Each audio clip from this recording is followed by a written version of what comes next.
Companies big and small are using AwareGo's human risk assessment to measure the human risk factor in cybersecurity. This interactive solution allows companies to measure employees' knowledge and behavior across threat vectors such as phishing, passwords, sensitive data, and more. After completing the assessment, CISOs can identify vulnerable departments and roles and improve internal policies or procedures. Visit securityweekly.com/AwareGo to start your free trial. Can your incident response technology collect from off-network endpoints? Xterra FTK Enterprise can. Endpoints are no longer located in a physical office, and organizations need a comprehensive investigation tool that enables holistic data collection and review. With FTK Enterprise, you can also scan for IOCs and MISP indicators. You can scan with Yara rules, and you can use integrations to trigger automatic endpoint collections. Visit securityweekly.com/Xterra for access to their white paper, Incident Response for a Remote World. Welcome back to Enterprise Security Weekly. Security Weekly listeners save 20% on InfoSec World 2022 passes. InfoSec World will be held September 27th through the 29th at Disney's Coronado Springs Resort in Lake Buena Vista, Florida, which is just over a month from now. Visit securityweekly.com/ISW and use the code ISW22-SecWeek20 to secure your spot now.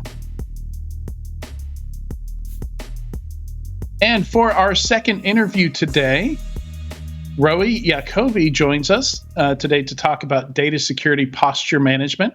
Welcome to the show, Roey. Hey, thanks. Thanks for having me. Excited to be here. Yeah, so just to give a little bit of background as to why we asked Roey to be here today, oftentimes when we see some of these new market segments emerge, we see Gartner coming up with new terms or vendors and startups themselves coming up with new terms. Sometimes it can be difficult to figure out exactly what companies are doing. You know what the the value prop of the product is, what exactly they're tackling in what environments. So we like to occasionally have founders come on and explain to us what's going on here. What's the drive here? What exactly are you doing? And I think with this market here, we're talking data security posture management, or DSPM. Jokingly calling it DLP 2.0 in the early days, and it's clear now that it's quite a bit more than that. And there's a lot of different things going on here in this new kind of secondary data security market that has reemerged. And often when I was an analyst at 451 Research, I used to say that data security would be one of the last things that we tackle because it's so difficult to place controls around data. And my thinking back in the day was more around endpoints and workstations and removable storage and things like that.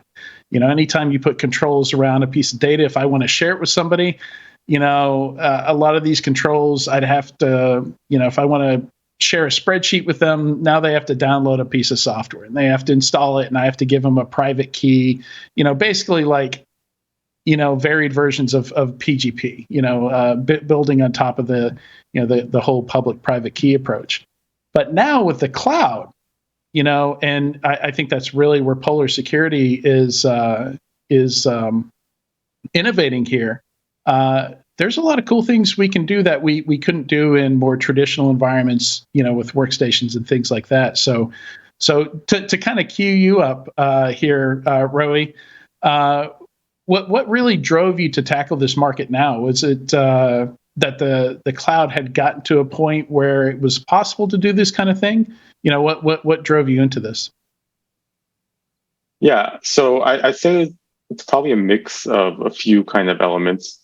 First is the cloud does enable us to do a solution that is actually works well, like despite it being, in the cloud environment. So sometimes people have kind of memories for more older, old school solutions that were more on-prem, and they were more difficult to implement. you had to know, like, if you wanted to know what data you had, you had to point the, like literally point out where are my data stores, know the username and password to be able to kind of scan them. You have to have a lot of underlying knowledge of your infrastructure to properly implement, a DLP solution to understand where all your data is, et cetera. So it would take a lot of time for companies to properly get value and start understanding where the data is.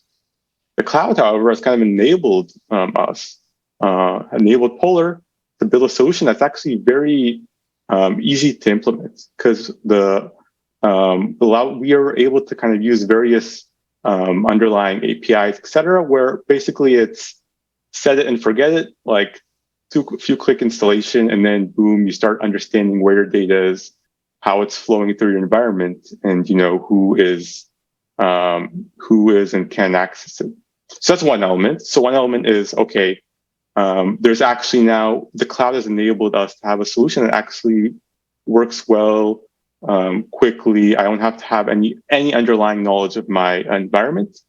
And the second element is just, we see it as it's now become just data in general has become a bigger kind of problem, in that more people are touching it. Like, if you look 15 years back, how many companies were looking for data engineers or data scientists versus today? There's so many more people touching the data, sending it to third parties for data analytics. And you have also a shift left in data creation. You have the cloud has enabled developers to, in a few clicks, spin up data stores, et cetera. So it's also become a bigger issue. So it's a mix of both. It's like, this is actually, there's more companies are holding more and more data, because that's, it's their currency as well. But also the cloud, has allowed us to innovate and provide a solution that is very easy to kind of put in place, and it just kind of works.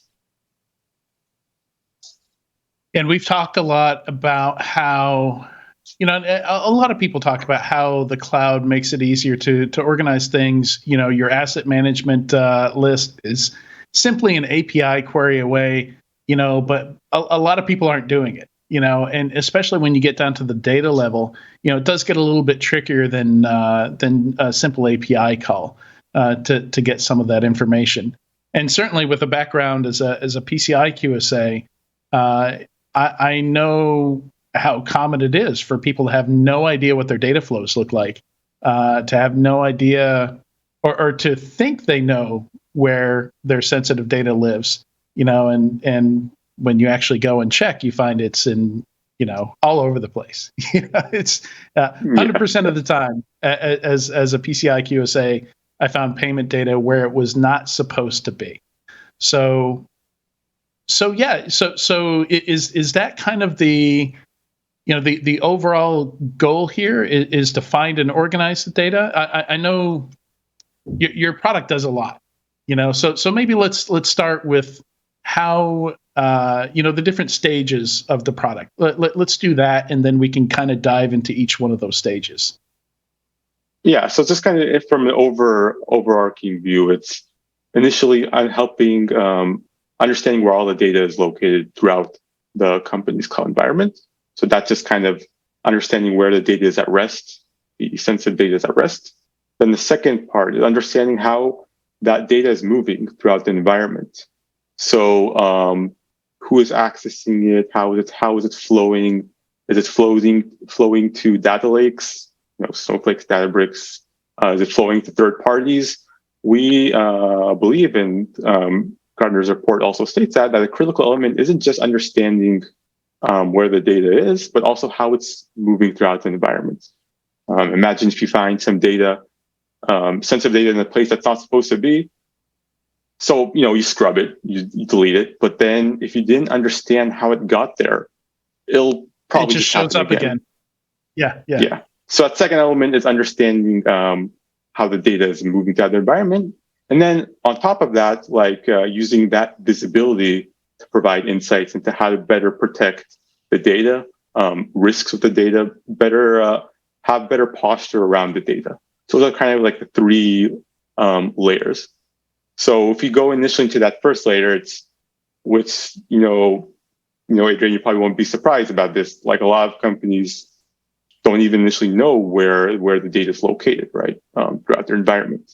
And we, sometimes companies know where their initial, crown jewels are, but there's a lot of things around that as well, right? You have copies, you have backups. An example would be we have what we call Polar has with what we call shadow data that we find. And shadow data is something that a lot of times no one really knows about it. Like it's hard to find, and it has sensitive information, and it's a risk. So an example is in one of the companies that we work with, we discovered a classic example of shadow data in that it was just a CSV file located in one of their web servers. Now, the web server was this is a web server that was actively listening, was public to the internet. And the CSV file just had literally it was in the home directory of that web server. And it had PIIs in it. It's like a whole ton of PIIs just sitting there. That's a classic example of shadow data. So that initial step is just, okay, let's first understand that first layer of where our data is located throughout our whole environment, not just the managed data, not just the data I have in my buckets or databases, but also the unmanaged. Sometimes you prop up servers and just install MySQL on them. So those as well. But also the shadow data, those random, I have an old Windows server and it has CSV files on it. So that as well, that's also risk. And to fully understand where the data is throughout the environment, you have to find all of that. And yes, the cloud has enabled us to do it in a way that's automatic. The innovation here is that you don't need to tell Polar where the data is. We just go out and find it automatically. Yeah, and once you find that data, you've got to figure out what that data is, right? And that's kind of the, we talk about the scar tissue from DLP 1.0, where people start to get a little bit nervous, right? Yeah. So it's true. After finding the data, you also have to kind of understand what's inside. Is it sensitive? Is it not? And there's a kind of few things here that are special with Polar in that, first of all, the way we are deployed is such that we have what we call a Polar analyzer, and it sits in the customer's environment, and it has a built-in classifier, basically. And what it enables us to do is it's what we call it on-prem in the cloud. It allows us to not have to send I like that. Any of the not have to send any of the customer's customer's data, sensitive data, to our backend. Right. Because and that's absolutely that's something we've noticed with everybody in this market is absolutely table stakes for this, because a lot of people are doing this stuff in the cloud now where they trust their cloud provider enough, but maybe that it's got to stay in the Frankfurt region of AWS, because of German laws, for example, data residency laws. So across the board. I think it's important to mention that all this classifier stuff has to stay within the customer's environment and can't go over to the SaaS, which creates some product design challenges, right? That I'm sure you'll get to, but to alleviate those fears. I think some people think, I really don't need you pulling all my enterprise data into your SaaS, right? Yeah, exactly. And it's not even, it's kind of funny because it's not the initial, it's not just it being in a customer's environment, but also we put time and effort into making sure, because we know we have customers that have data throughout, whole world, different countries, different regions. And we also automatically deploy in a way that not only are these analyzers like in the customer's environment, which is cool, which is great, because they're sensitive data stays there, but also region based. Because, if you have data in Europe, if you send it to the US to classify it, you're now causing a compliance violation. Those are things that we actually find. We don't want to cause them though, which is why it is like a critical component of how is this being deployed? What is my risk of deploying this? So the data stays not only in your environment, but also in the regions where it's located. And after that, we have the classification engine. It uses a mix of just the classic regex, but also validation functions and machine learning, context words. And, we've done a lot of work to make sure we get good results on that end as well. Yeah, and I think it's important at this stage, we've talked about discovering the data, figuring out what that data is, the data classification.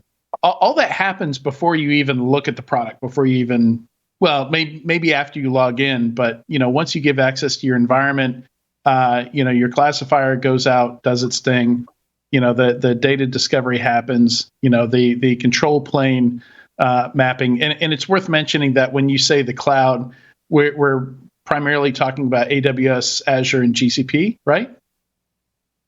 Yeah, so it's we have the cloud workload, as well as data lakes such as Databricks, Snowflake, etc. Yeah. Okay. Good. Because you have a lot of data. Because when we get into the flows as well, you have data that's just moving throughout your environment to those data lakes as well, right?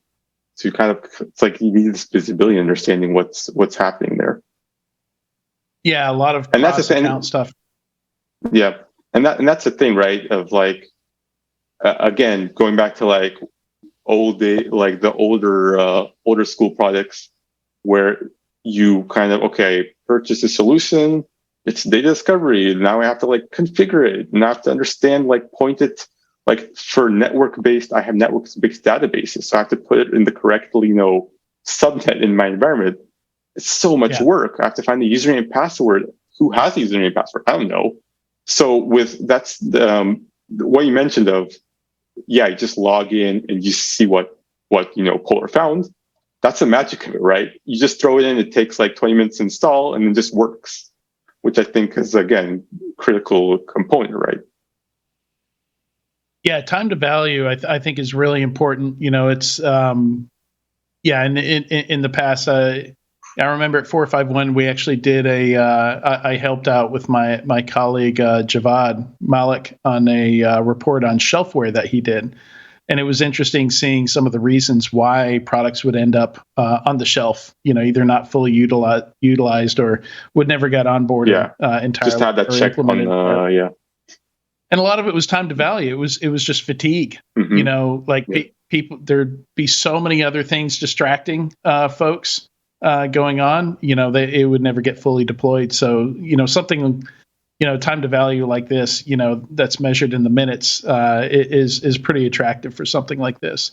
And besides, once you move past all that stuff, there's some really cool things you can do with the product once the mapping and the classification has been done. Let's talk a little bit about, once all these things have been discovered, you're finding, so you have some rules where you check for certain issues, maybe sensitive data, maybe, too much exposure, something is exposed publicly or something like that, but also you've got a mapping to identities as well, right? Yes. So now initially the first step is, okay, let's understand where our data is just located. Not just the managed, but also the managed, unmanaged, shadow as well. Let's see if it's sensitive or not.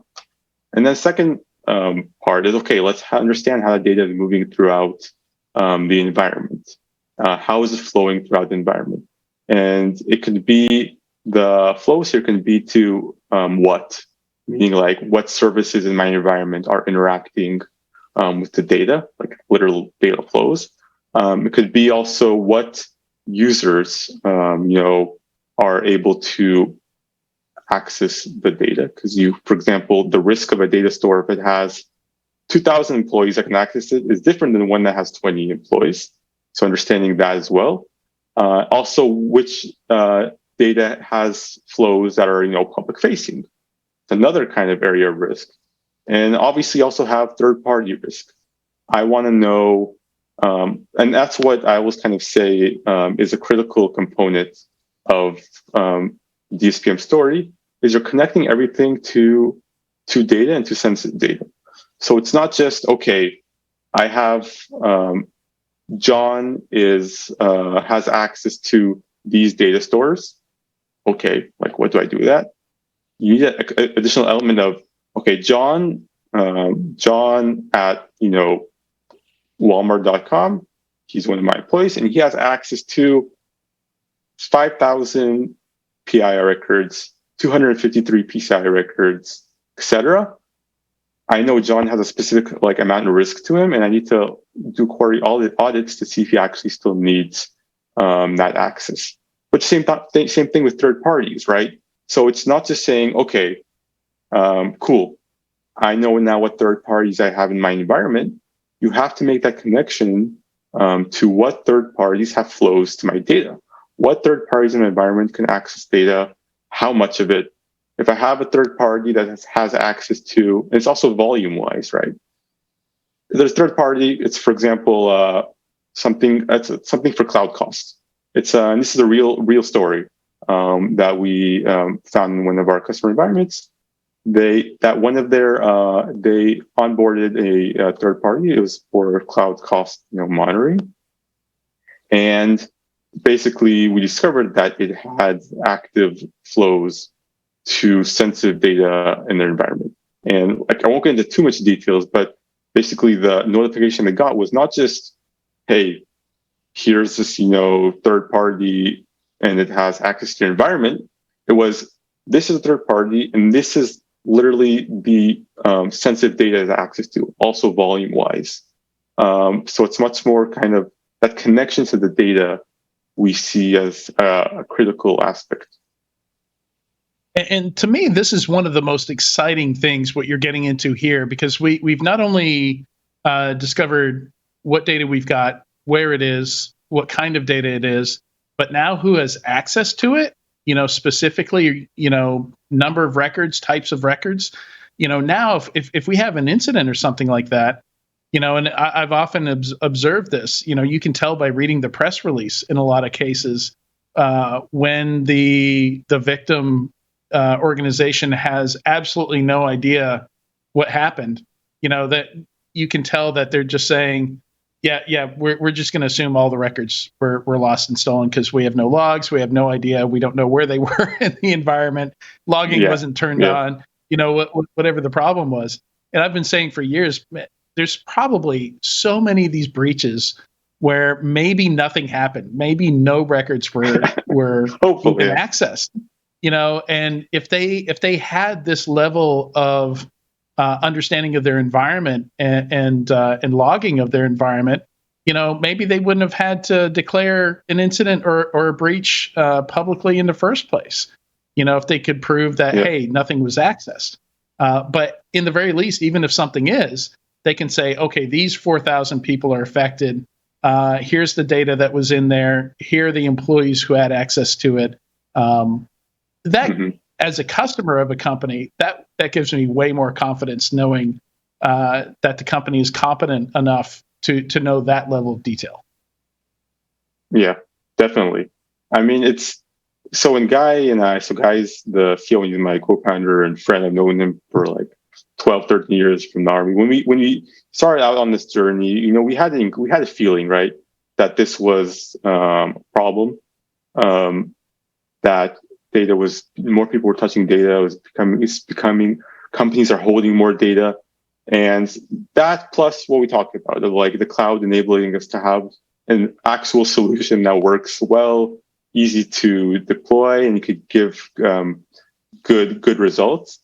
But I think, when you start out with kind of an idea, kind of like insight into how like startups in general, you want to validate it, right? And I just remember sometimes it was quite, I want terrifying is maybe a bit of an exaggeration, but when you're talking with, CISO, security architects, et cetera, and just asking, basic questions of like, do you know where your data is? Like, do you know how much of it you're holding?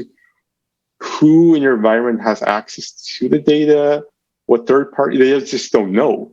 Like they don't know, and it's just we're like, okay, we need to help them out here, right?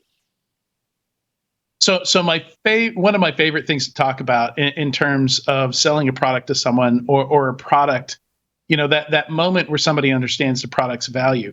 Earlier when we had Ragnar on, he was talking about one of his products, oh shit moments with one of his customers was a company realizing that I think it was over 50% of employees would happily give away their passwords if asked.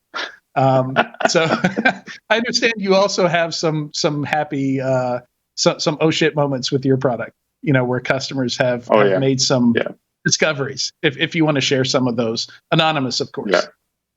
Yeah, of course, anonymous. So I've shared a few already, that CSV file, but a few others that are interesting is, so there was also that, random cloud or cost cutting third party that had access into data, like why?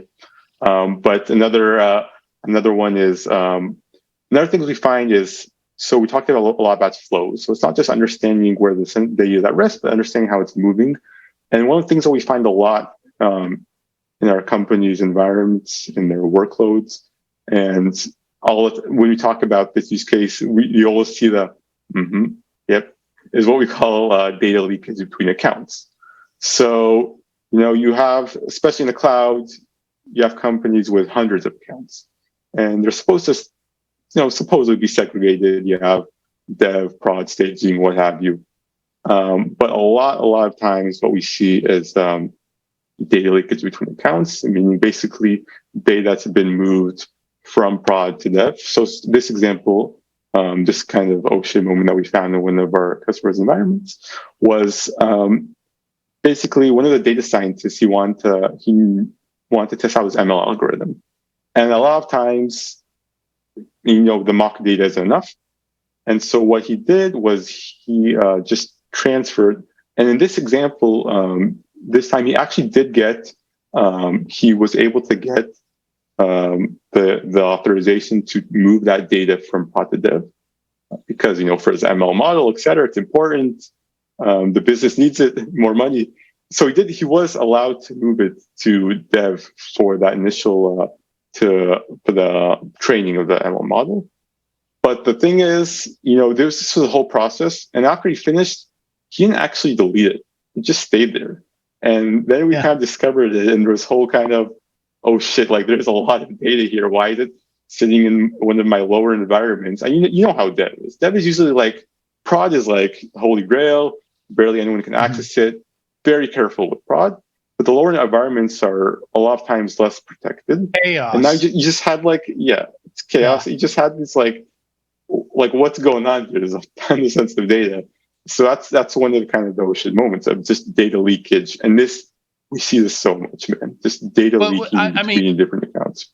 What's the first troubleshooting step when your code doesn't work?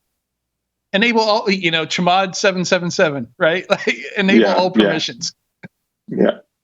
I mean, it's you go the easiest route, right? And I mean, I understand it. I was also a developer, but it causes these problems as well. Yeah. And another oh shit moment that we found, and this one is actually quite interesting. So this was a company that we worked with where they initially they wanted to validate that they weren't holding any PCI data. They knew they weren't supposed to be holding any because they were using a third party. I think it was Stripe for their transactions. So they're like, we're holding PIIs, we know about that, but we're not supposed to be have any credit cards. We're like, okay, challenge accepted. And what we found was what we call another kind of classic example of shadow data, where we found in one of the servers, a log file with a debug dump of the stack, and there was an error, and it was just like writing to the log, and the stack trace basically had like not just, it was crazy, man. It wasn't just like the credit card; it was also like where the purchase was made and like who made it. It was It was a lot. Yeah. Everything. Yeah, it was everything. And it was just like and it's a classic Ocean moment, because you're like, but I thought we weren't holding any PCI data. I thought we weren't. I thought we weren't storing that. I've heard that so many times. Yeah. And then I'll give a final one, because I know I'm just kind of spouting off. But another one, more again from the more data movement, is so a lot of times you also want to understand data movements, just not only from security of like, okay, I'm not supposed to be transferring this data to a public-facing area to a third party, but sometimes there are compliance implications as well. So here the all of the data flows were still in the customer's environment, so there wasn't really a security implication. But what we saw was that we found the sensitive data that was sitting in Europe, and so that was just like a data store supposed to be there, like nothing surprising. The surprising part was there was a data flow, like an active data flow from one of this was an AWS in this example. Yeah, it was in an AWS region in India, Mumbai. So you had like an active data flow to a data store with sensitive data in Europe that was moving data back to India. And so obviously they were like, they cut off that data flow because it wasn't supposed to happen. It was kind of like, these are one of the things that are so easy to, again, the cloud, there's a lot of amazing things in the cloud, but also enables you to like spin up a Lambda function serverless in another country just because it's cheaper there. And then boom, you're causing a compliance violation. I mean, it's crazy. Yep, absolutely.